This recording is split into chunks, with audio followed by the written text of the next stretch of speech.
শিক্ষকদের প্রতিবাদের মুখে খুলনা প্রকৌশল ও প্রযুক্তি বিশ্ববিদ্যালয়ের উপাচার্যের বাসভবনে তালা না দিয়ে ফিরে গেছেন শিক্ষার্থীরা। দুপুর 12টার দিকে 20 থেকে 25 জন শিক্ষার্থী উপাচার্যের বাসভবনের সামনে যান।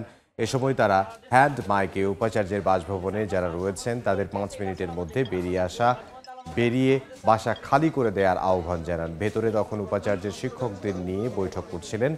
এক পর্যায়ে শিক্ষকরা গেইটের কাছে এসে শিক্ষার্থীদের তালা লাগানোর উদ্যোগের প্রতিবাদ জানান। যৌক্তিক দাবি মেনে নেয়ার কথা জানিয়ে তালা লাগানো হলে শিক্ষকরা গণপদত্যাগের হুঁশিয়ারি দেন। তখন শিক্ষার্থীরা তালা না দিয়ে ফিরে যান। পরে শিক্ষার্থীরা জানান তারা নিজেরা বসে পরবর্তী কর্মসূচি নির্ধারণ করবেন।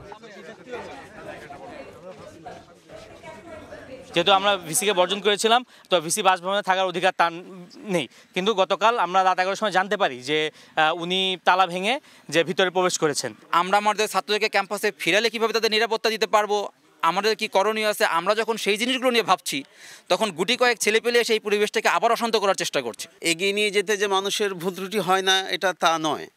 আমরা সবসময় ভুল ত্রুটি হলে প্রশাসনকে বলছি শুধরাই নিচ্ছে। তো ছাত্রদের এই অবশ্যই অনেক দাবিগুলো যৌক্তিক। আমরাও এই প্রাণের প্রতিষ্ঠানে চাই না যে রাজনীতি আসুক।